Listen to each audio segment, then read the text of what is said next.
오늘 설교 제목은 큰 슬픔 중에 성도가 해야 할 일입니다. 오늘 본문의 욥은 하루 동안에 큰 고통을 겪습니다.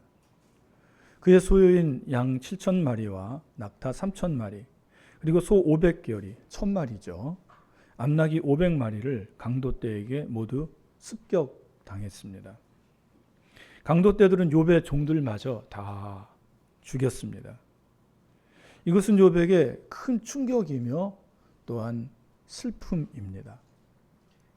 그러나 욥의 더 큰 슬픔은 그의 10자녀가 한 집에 모여 잔치할 때 태풍이 집을 떠받치는 네 모퉁이 모서리를 쳐서 무너뜨렸습니다. 그 때문에 집이 무너져 욥의 10자녀가 한꺼번에 압사당했습니다. 욥은 이 소식을 듣자 겉옷을 찢고 머리털을 밀었습니다. 이것은 욥이 슬퍼하는 모습입니다.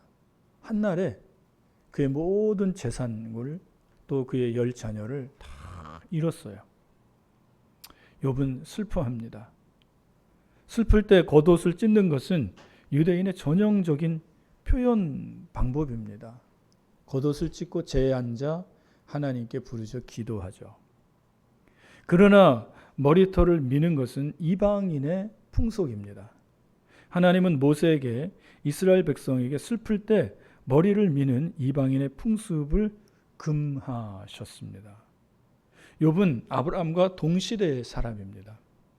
이 당시에 하나님의 사람들에게도 머리를 밀고 슬픔을 표현하는 것이 허용되었습니다. 죄가 아니라는 것이죠.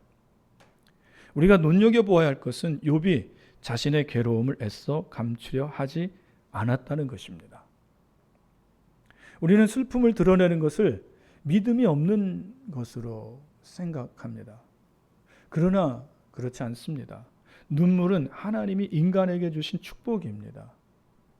눈물은 인간의 내면을 정화하는 하나의 언어입니다. 하나님의 사람은 스스로의 힘으로 고통과 괴로움을 참아내고 견뎌내는 그런 존재가 아닙니다. 하나님의 은혜는 우리의 육신에서 돌 같은 마음은 제거하시지만 사람의 마음을 돌로 변하게 하지는 않습니다. 하나님의 자녀들은 예민하고 섬세하게 느끼는 사람들이에요. 그들은 매를 감당할 때 회초리를 맞을 때마다 아픔을 느낍니다. 욥은 지금 하나님께 매를 맞고 있다고 생각했습니다. 여러분이 하나님께 징계를 받을 때 고통을 표현하고 괴로움을 느낄 때 자책하지 마시기를 바랍니다. 욥기를 쭉 읽어보면 욥이 고통당할 때 하나님 앞에 비명을 지르는 것을 볼 수 있어요. 자기의 고통을 슬퍼하는 모습을 볼 수 있습니다. 이거 죄가 아니라는 것입니다. 여러분이 징계받을 때 여러분의 고통을 표현하는 것을 자책하지 마십시오. 여러분의 그 마음을 없애달라고 하나님께 구하지도 마시기를 바랍니다. 하나님의 은혜는 우리를 강하게 하셔서 그 환난들을 능히 감당하게 하십니다. 하나님의 은혜는 우리로 하여금 그 환난을 받아들여서 인내할 수 있게 하십니다. 그러니까 고난이 그리스도인에게는 없다라는 전제는 틀린 거죠. 고난은 있을 수 있어요. 있습니다. 그때 우리의 슬픔을 하나님 앞에서 토로하고 또 하나님의 은혜는 이 모든 환난을 이길 수 있도록 우리를 도와주십니다. 하나님의 은혜는 우리로 하여금 스스로의 힘으로 참고 견디게 하는 것이 아닙니다. 우리는 괴로움을 느끼고 그 괴로움으로 말미암아 유익을 얻어야 합니다. 고통의 시간을 보낸 뒤 욥의 고백처럼 그가 나를 단련하신 후에는 정금같이 나올 수 있는 것입니다. 다윗도 고난이 내게 유익이라 그랬잖아요. 그 고난 속에서 다윗은 하나님을 만났고 자기를 향한 하나님의 뜻을 발견했던 것입니다. 괴로움을 느끼는 것은 죄가 아닙니다. 욥은 자기 마음속에 슬픔을 느꼈을 뿐 아니라 겉옷을 찢고 머리털을 밀고 땅에 엎드리는 방식으로 자기 슬픔을 표현했습니다. 욥과 같이 자기의 슬픔을 표현하는 것은 옳다고 생각합니다. 이런 것들이 슬픔을 조금이라도 줄여줄 수 있다면 그렇게 하는 것이 좋습니다. 저는 최근에 사랑하는 아내와 사별한 두 분을 알고 있습니다. 한 분은 집사님이시고요. 또 한 분은 장로님이십니다. 먼저 아내와 사별한 분, 집사님에게 제가 알고 있는 한 분, 어떤 장로님이 얼마 전에 아내와 사별했다고 한번 말했습니다.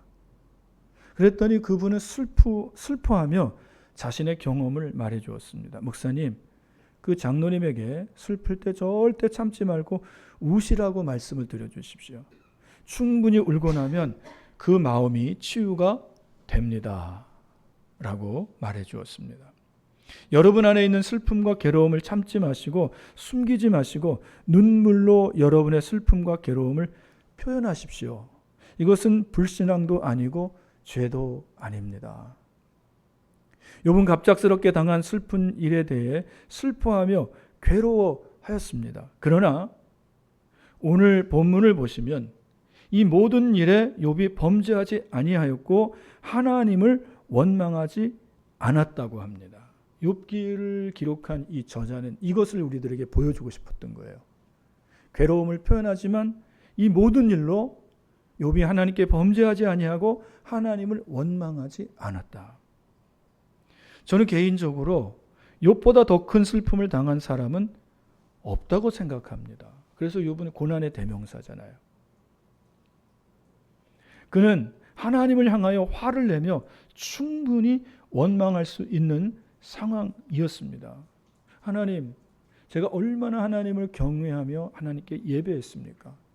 하나님도 저에 대한 이것을 인정해 주지 않으셨습니까? 그런데 왜 이와 같은 상황이 저에게 생긴 것입니까? 하필이면 나에게 이 같은 고통이 찾아올 수 있습니까? 하며 하나님을 충분히 원망할 수 있어요.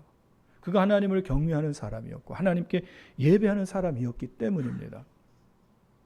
그러나 욥은 이 모든 일에 범죄하지 않았습니다. 하나님을 향하여 원망하지도 않았습니다. 그의 입술을 굳게 지켰습니다. 우리가 이런 슬픔과 고통을 당하면 제일 먼저 죄짓는 것이 입술입니다. 입술로 하나님께 죄짓고 원망합니다. 그러나 그 순간에 욥은 땅에 엎드려 하나님을 예배했습니다.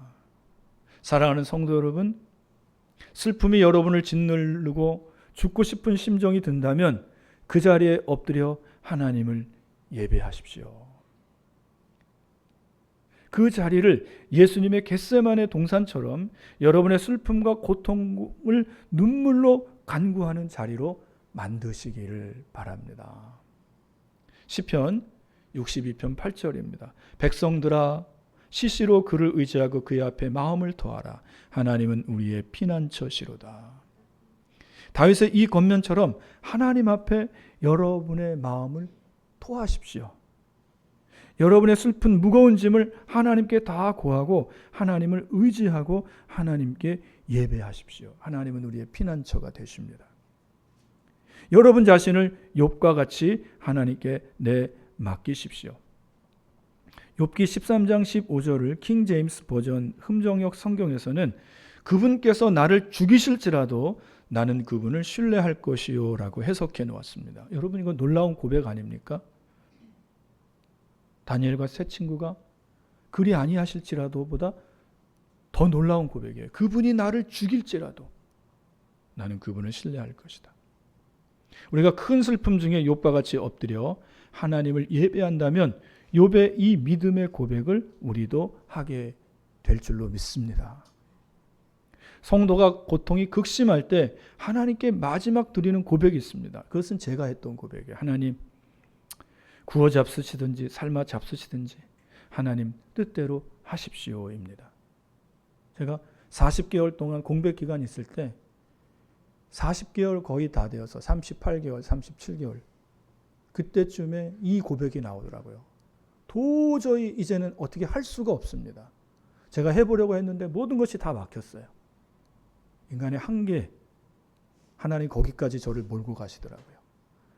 그러면서 제 속에 제 입술로 하나님 이제는 하나님 구워 잡수시든지 삶아 잡수시든지 하나님 마음대로 하십시오. 이것은 결코 체념의 말이 아닙니다. 하나님을 향한 원망의 말도 아닙니다. 이제 내 자아를 죽이며 모든 것을 하나님께 맡기겠다는 고백입니다. 이제 나를 내려놓고 모든 일에 하나님을 의지한다는 고백입니다. 내 방법을 내려놓고 하나님의 방법을 강구한다는 기도였습니다. 그랬더니 하나님의 선하신 방법으로 이렇게 길을 여시잖아요. 지금 목회를 하잖아요. 욥이 하나님을 땅에 엎드려 예배했다는 말은 욥이 그 큰 슬픔과 상심 중에 지금 일어난 이 일에 대해 깊이 묵상했다는 것입니다.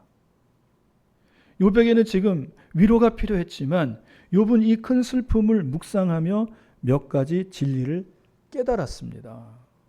이것이 하나님의 사람들의 모습입니다. 하나님의 사람들은 갑작스러운 불행과 슬픔 속에서도 의연해져야 합니다. 염려하지 말아야 돼요. 갑작스러운 불행, 슬픔, 고통, 핍박, 환난이 오더라도 의연해져야 합니다. 하나님이 옆에 계심을 믿어야 됩니다. 그리고 그 불행한 사건을 보면서 하나님께 눈을 돌려 이 사건의 의미가 무엇이며 하나님은 이 사건을 통해 나에게 무엇을 말씀하시는지 묵상해야 됩니다. 하나님께 여쭤보는 시간을 가져야 돼요. 하나님, 이 기가 막힌 상황이 무슨 뜻입니까? 하나님의 선하신 뜻이 이 가운데도 있을 줄로 믿습니다. 그 사건을 통해 내게 영적으로 유익한 시간으로 변화시켜내야 합니다. 어차피 그 사건은 벌어졌고 이제 돌이킬 수 없습니다. 늦었어요. 그렇다면 그 사건을 하나님께 예배하며 하나님의 뜻을 찾아야 합니다. 욥이 큰 슬픔을 당해 그것을 묵상하며 깨달은 진리가 있습니다. 그것이 무엇일까요? 첫째로 욥은 인생이 아주 짧다는 것을 깨달았습니다. 이것이 욥에겐 큰 위로가 되었어요. 21절에 욥의 말을 첫말을 보십시오. 욥은 이르되 내가 모태에서 알몸으로 나왔사온즉 또한 알몸이 그리로 돌아가올지라. 욥이 말한 알몸은 깊이 묵상하면 흙과 연결되어 있습니다. 하나님은 범죄한 아담에게 너는 흙이니 흙으로 돌아갈지라 라고 말씀하셨습니다.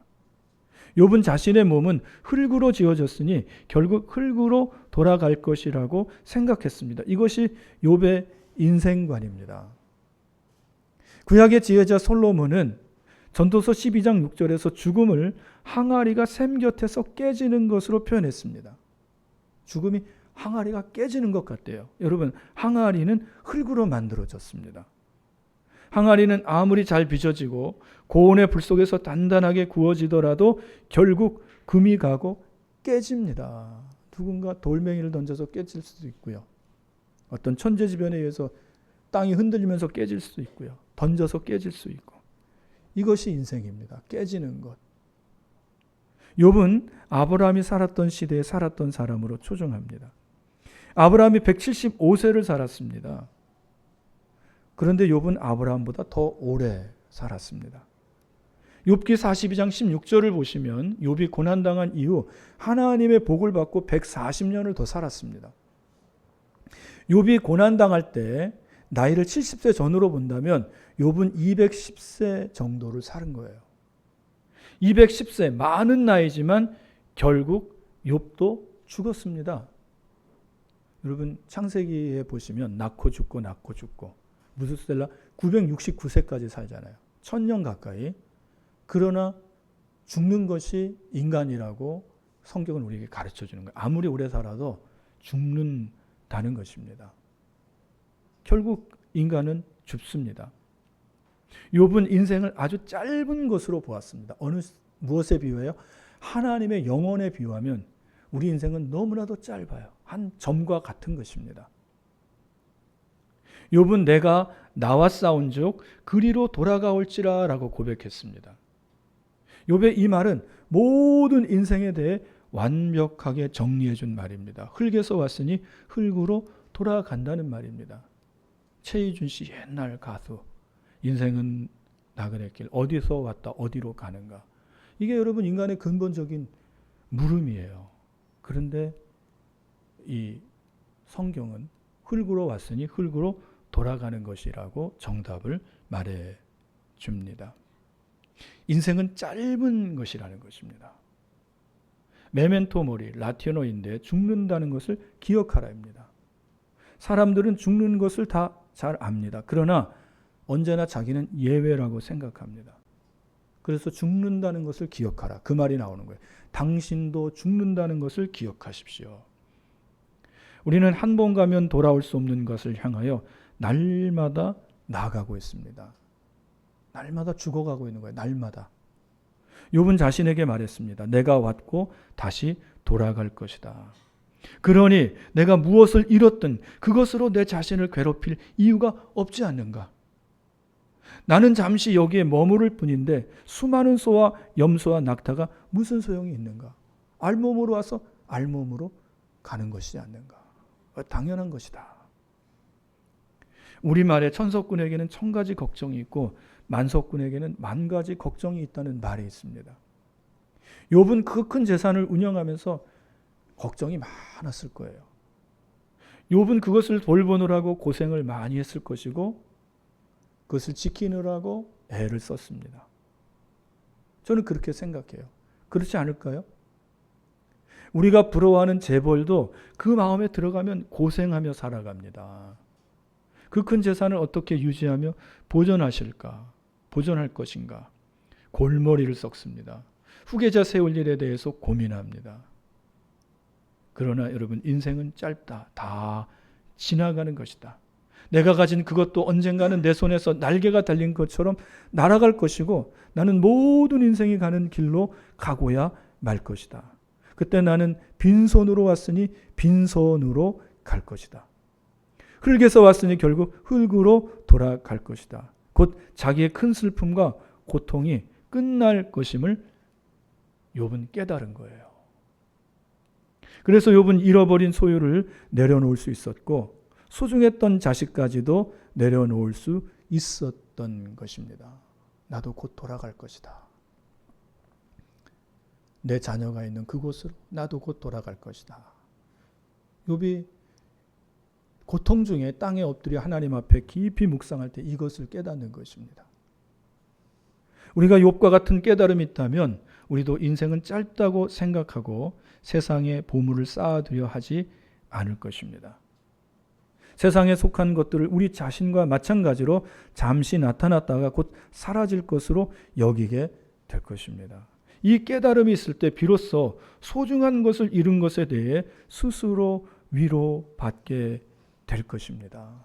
이제 빈손으로 왔으니 빈손으로 가는 것이 마땅하고 인생은 짧다. 곧 끝난다. 그러나 욥의 깨달음이 이것으로 끝난다면 인생은 허망한 것이 될 것입니다.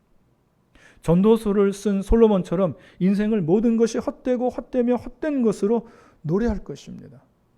더 나아가 해 아래서 수고한 모든 것이 헛된 것이라고 생각할 것입니다. 허무주의자가 되는 거예요. 뭐야 아무것도 남는 게 없네. 그럼 이렇게 살아서 뭐하나. 허무주의자. 그러나 욥은 큰 슬픔 중에 하나님 앞에 엎드려 예배하면서 아주 귀중한 것을 깨닫습니다. 욥기 19장 26절입니다. 내 가죽이 벗김을 당한 뒤에도 내가 육체 밖에서 하나님을 보리라. 내 가죽이 벗김을 당한 뒤는 내가 죽은 이유를 말하는 것입니다.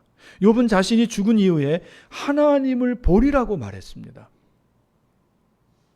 본문 21절 욥은 내가 나와 싸운즉 돌아가올지라 라고 고백했습니다. 이 말은 내가 하나님께로부터 지음받아 이 땅에 왔으니 이제 나를 지으신 하나님께로 돌아간다는 고백입니다. 예수님을 믿는 사람들은 단지 흙으로 돌아가는 것이 아님을 잘 알고 있습니다. 예수님을 믿는 사람들은요, 자기 안에 영혼이 있음을 깨닫는 자입니다. 이 귀중한 영혼이 영생하며 살게 되는데 천국에서 영생할지 지옥에서 영생할지 이것에 대해서 생각해요. 예수 믿는 사람은 이 땅에서 소유, 행복 이런 것보다도 더 근본적으로 자기 영혼에 대해서 고민하는 사람입니다. 우리는 영원히 죽지 않는 생명을 소유함을 알고 있습니다. 육체 밖에서 하나님을 보리라는 이 고백을 전도서를 쓴 솔로몬도 알고 고백했습니다. 전도서 12장 7절입니다. 흙은 여전히 땅으로 돌아가고 영은 그것을 주신 하나님께로 돌아가기 전에 기억하라. 솔로몬은 우리 육신인 흙은 땅으로 돌아가지만 영은 그것을 주신 하나님께로 돌아갈 것이라고 고백합니다. 정확히 맞는 말이죠. 하나님이 흙으로 하나님의 형상대로 사람을 창조하셨는데 하나님의 영, 호흡을 불어넣고 난 다음에야 비로소 사람이 된 것입니다. 하나님이 죄 지은 인간에게 흙이니 흙으로 돌아가라고 하지만 그 흙 안에 있는, 몸 안에 있는 영혼은 하나님께로 돌아간다는 것입니다. 이것은 솔로몬의 지혜로 고백한 것일까요? 아닙니다. 성령의 감동으로, 성령의 깨달음으로 이것을 고백한 거예요. 히브리서 기자는 히브리서 11장 15절에서 우리가 나온 바 본향을 생각하였더라면 이라고 말했고, 다음 절 16절에서 더 나은 본향을 사모한다고 했습니다. 히브리서 11장의 모든 믿음의 위인들은 더 나은 본향을 사모하며 이 땅에서 살았습니다. 이 땅은요, 고향을 가면서 잠시 지나쳐가는 휴게소로 생각한 거예요. 휴게소가 아무리 좋아도 그곳에 우리가 집을 짓고 살 수는 없습니다. 우리는 고향으로 가야 되기 목적지가 있기 때문에. 히브리서 11장 믿음의 사람들은 이 땅을 잠깐 머무는 곳으로 생각했어요. 나그네로 본 것입니다. 그리고 더 나은 본향을 사모하며 살았습니다. 아브라함은 더 나은 본향을 사모함으로 하나님의 말씀에 순종하여 본토 친척 아비집을 떠났습니다. 모세는 더 나은 본향을 사모함으로 애굽의 왕자의 신분을 다 버렸습니다. 히브리서는 그렇게 여러분 해석을 해요. 출애굽기는 모세의 그 급한 성정, 교만한 성정 때문에 광야로 나갔다지만 히브리서 기자는 다르게 해석합니다. 그가 더 나은 본향을 사모함으로 믿음으로 왕자의 그 모든 권리와 행복을 다 버렸다는 것입니다. 왜요? 더 나은 본향이 있기 때문에. 우리도 더 나은 본향을 사모하며 이 땅에서 사는 자들입니다. 우리가 더 나은 본향으로 돌아가는 것은 우리의 권한 밖에 있습니다. 그것은 하나님의 주권이며 권한입니다. 나는 언제 죽을까 걱정하지 마시고 하나님이 오라 하실 때까지 주를 위해 사시고 건강하게 사시기를 축복합니다. 예수 나를 오라 하네. 예수 나를 오라. 그때 가시면 되는 거예요. 하나님이 너는 내가 왔던 그곳, 내가 너를 보낸 그곳, 더 나은 본향으로 오라는 이 말씀은 슬픔의 말이 아닙니다. 이 말씀은 우리를 영원하신 하나님의 품으로 초대하는 말씀입니다. 인생이 짧다는 것, 그것은 큰 슬픔의 말이 아니라 더 나은 본향인 아버지의 품, 아버지의 나라로 빨리 간다는 것입니다. 인생을 오래 살면 행복할까요? 고통 가운데, 병 중에 또 자녀들이 앞서가는 것을 볼 수 있는 그런 아픔. 그러나 인생이 짧은 것은 우리에게 큰 위로야 축복이 되는 것입니다. 예전에 미국 드라마 봤는데요. 그 사람은 죽지 않아요. 900년, 1000년까지 삽니다. 몸은 건강하고 젊은. 그런데 그 모든 아픔을 다 보면서 하는 말이 죽고 싶다는 거예요. 인생이 짧은 것, 죽음, 그것은 우리에게 축복입니다. 아버지의 나라로 가는 것입니다. 욥은 자기 가죽이 벗겨지고 육체 밖에서 하나님을 볼 것을 생각하며 큰 슬픔 중에 위로받은 것입니다. 그리고 더 큰 슬픔은 그 자녀들이 아버지의 품에 있잖아요. 그 자녀들은 경건한 자녀들입니다. 욥이 늘 하나님께 예배했잖아요. 그리고 그 자녀들 10명의 자녀들 생일 때마다 오늘도 생일날 큰아들 생일날 그것을 다 경험한 것입니다. 슬픔을. 생일날이 마치면 욥은 그 자식들 다 불러다가 생일 동안에 포도주 먹고 취해서 혹시 하나님 앞에 부지 중에 죄 지은 것이 있으면 하나님 앞에 죄를 회개하는 번제와 속죄제를 다 일일이 드려줬어요. 그들이 하나님을 경외하잖아요. 그 자녀들은 하나님의 품에 가 있고 욥은 그 자녀를 볼 것을 생각하면서 위로받는 것입니다. 나도 속히 가리라. 욥이 큰 슬픔 중에 하나님께 예배하며 깨달은 것은 이 모든 일 속에는 하나님의 손길이 있었다는 것입니다. 욥이 말한 것 중에 가장 복된 것은 자기에게 일어난 모든 것이 다 하나님의 손에 의한 것이라는 고백입니다. 욥은 주시니도 여호와시오 거두시니도 여호와시오니 여호와의 이름이 찬송을 받으실지니이다라고 하나님을 찬송했습니다.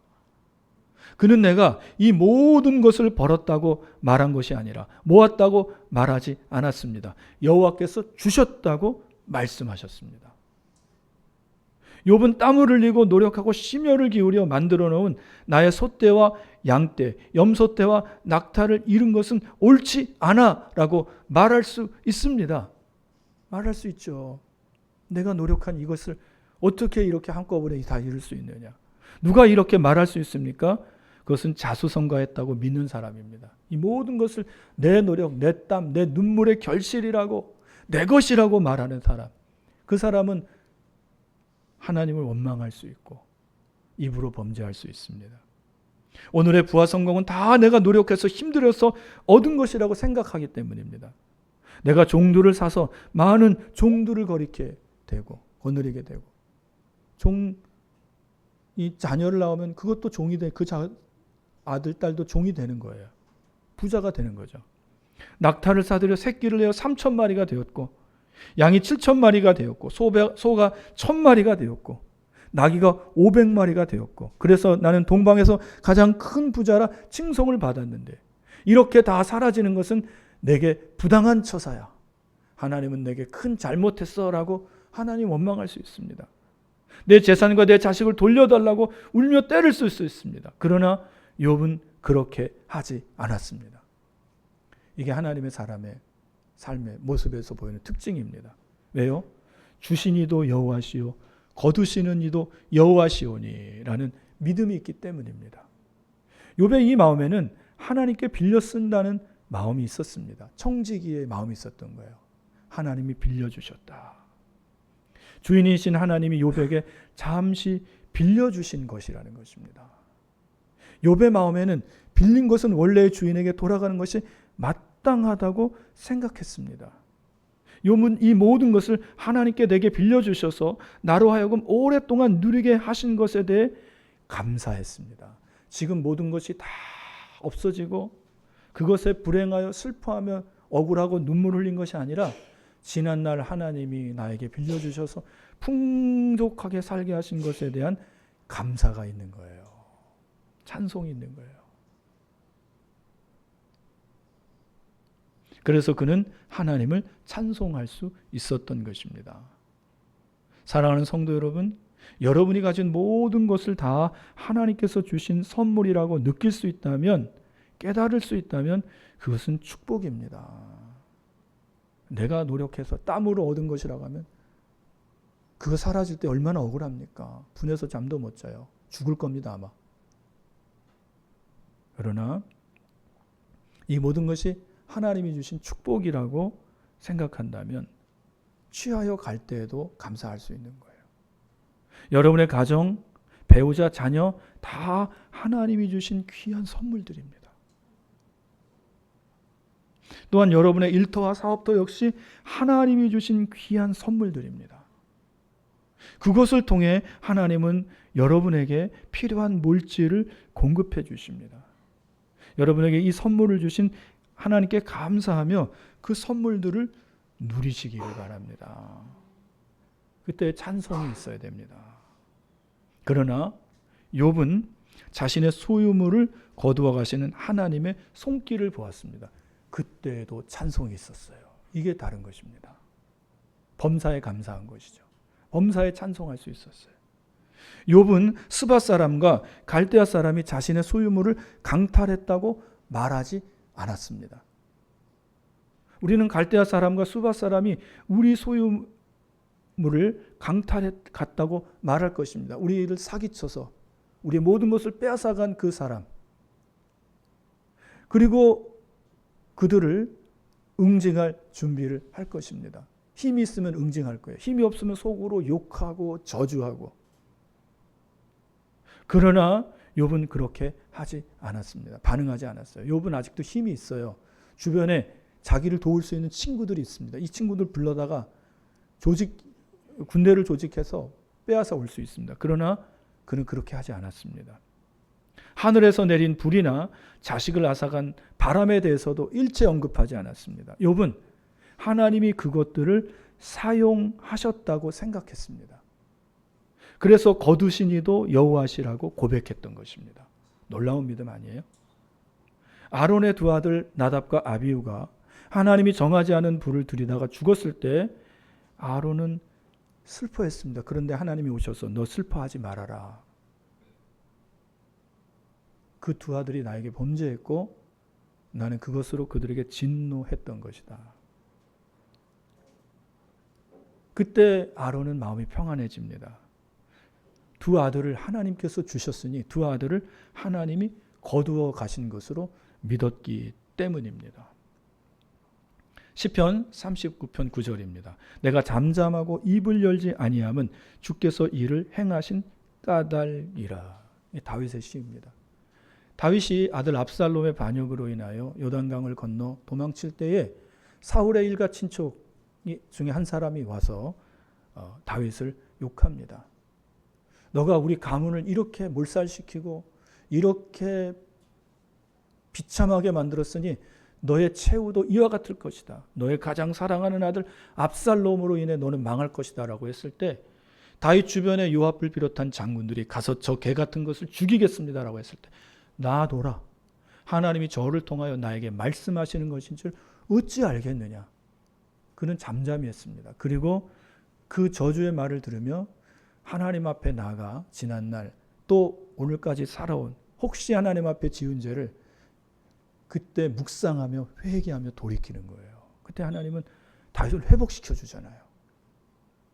욥은 다윗처럼 느꼈고 믿었습니다. 그래서 거두시니도 여호와시니라고 고백한 것입니다. 욥이 큰 슬픔 중에 하나님의 앞에 엎드려 예배할 때 이 사실을 깨달았습니다. 그래서 욥이 큰 슬픔 중에서 평안할 수 있었던 것입니다. 하나님께서 우리의 것을 거두어가기 위해 사용하신 도구에 대해 여러분 화내지 마십시오. 그들을 향해 욕하고 주먹질을 하고 발길질을 하지 마십시오. 그들은 자신들이 행한 모든 악에 대하여 하나님 앞에서 책임을 지게 될 것입니다. 하나님은 책임을 다 물으셔요. 우리 행한 모든 것으로 하나님이 다 우리를 심판하십니다. 저들의 악한 행실을 곧 보응받게 될 것입니다. 저들은 그거 모르죠. 지금 악을 권세와 권력을 잡았다고 마음껏 휘두르죠. 그들은 하나님 앞에 보응받을 것 생각 못합니다. 오직 하나님께서 이 일을 통해 우리를 다루시는 그것을 보시고 깨달으려고 노력하시기를 바랍니다. 그러려면 잠잠히 하나님의 발 앞에 엎드려 하나님께 예배 드려야 합니다. 그때 우리는 이 모든 것이 하나님의 지혜요 경륜임을 깨닫게 될 것입니다. 여러분 욥의 끝을 보십시오. 하나님이 갑절의 복을 주십니다. 10자녀를 또 그 이상의 자녀를 주십니다. 물질은 갑절의 복을 주셔요. 여러분 어렵고 힘들 때 여호와 앞에 땅 아래 엎드려 하나님께 예배하십시오. 그것을 묵상하십시오. 땅은 가장 낮은 곳입니다. 가장 위에 계신 하나님이 은혜를 내려주셔요.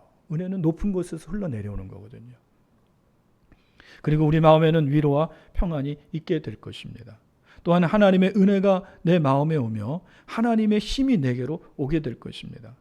그러나 우리 삶 속에서 하나님이 우리에게 주신 것을 우리에게서 가져가실 때 주시니도 여호와시요 거두시니도 여호와시니라는 고백은 대단히 하기 힘든 고백입니다. 이 욥이니까 그렇게 하는 거예요. 그래서 우리는 이 고백을 할 수 있도록 노력하여야 합니다. 그렇게 하려면 욥처럼 땅에 엎드려 여호와께 예배 드려야 합니다. 욥은 평소에 예배 드리는 사람, 경건한 사람입니다. 그래서 이 고난의 때에도 엎드릴 수 있는 거예요.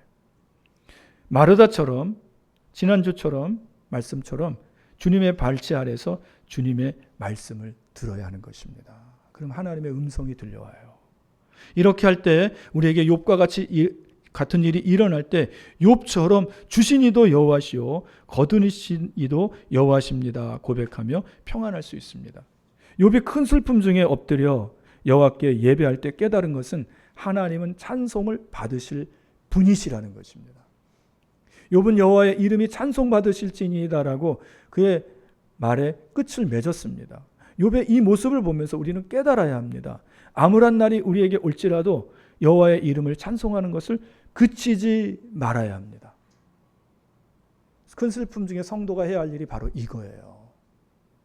그 중에 슬픔 중에 땅에 엎드려 여호와를 예배하고 경배하고, 우리는 기쁜 날 마땅히 하나님을 찬송합니다. 그러나 우리는 슬픈 날에도 마땅히 하나님을 찬송해야 합니다. 욥이 우리에게 가르쳐주는 것은 이것입니다. 하나님이 우리에게 무엇을 주시든지 거두어 가시든지 우리는 하나님을 찬송하여야 한다는 것입니다. 하나님께서 우리가 좋아하는 일들을 해주실 때만 찬송하고, 그렇지 않으면 찬송하지 않는 일은 없어야 합니다. 우리의 변덕이 짓궂은 듯한 이 변덕을 하나님이 만족시켜 줄 때만 찬송해요. 그런데 이 변덕을 만족시키지 않으면 또 토라지고 삐뚤어집니다. 하나님 찬송하잖아요. 이런 일이 없기를 축복합니다. 우리가 슬픔에 찰 때 땅에 엎드려 하나님을 예배하지 않으면 사탄은 우리 마음을 충동질할 것입니다. 너의 모든 것을 빼앗간 원수를 저주하며 그것을 응징하라고 충동할 것입니다. 힘이 있으면 그렇게 할 거고요. 없으면 마음으로 저주하고 욕하고, 더 나아가 너의 모든 것을 거두어 가신 하나님의 이름을 욕하고 저주하라고 죽으라고 충동질할 것입니다. 욥의 아내가 그랬잖아요. 하나님을 욕하고 죽어라. 왜 욥이 입술로 하나님께 범죄하지 아니하며 하나님을 향하여 원망하지 않을 수 있었습니까? 어떻게 욥이 이 모든 상황에서 주신 이도 여호와시오 거두신 이도 여호와시오라고 하며 여호와를 찬송할 수 있었습니까? 그가 슬픔의 순간에 땅에 엎드려 하나님을 예배했기 때문입니다. 그가 예배할 때 하나님의 은혜가 그에게 임했고 그는 누구도 볼 수 없고 깨달을 수 없는 것을 깨달았습니다. 욥은 내가 알몸으로 나왔은즉 그리로 돌아갈 것이라고 깨달았습니다. 빨리 갈 거라는 거예요. 그것은 더 나은 본향 육체 밖에서 여호와의 얼굴을 보는 것입니다. 그리고 그곳에서 먼저 간 내 열자냐를 보는 것입니다. 그는 그 시간에 몸의 부활을 깨달은 것입니다. 욥은 땅에 엎드려 하나님께 예배할 때 주신 이도 여호와시오 거두신 이도 여호와이심을 깨닫고 마음의 위로를 얻고 평안했습니다. 또한 그는 자기의 모든 것을 거두어 가신 하나님의 이름을 찬송했습니다. 이게 욥이에요, 여러분. 우리가 욥처럼 되기 어렵지만 욥과 같이 되기를 축복합니다. 노력합시다. 우리의 믿음이 성장하고 성숙해야 된다는 거예요. 이사야 43장 21절입니다. 이 백성은 내가 나를 위하여 지었나니 나를 찬송하게 하려 함이라. 하나님이 우리를 지으신 목적이 우리로 하여금 찬송을 받으시기 위함입니다. 하나님은요, 황소를 드림보다 찬송을 드리는 것을 더 기뻐한대요. 100억, 200억 그 헌금보다도 우리 마음에서 우러나는 진정한 찬송을 더 기뻐하신다고 하십니다.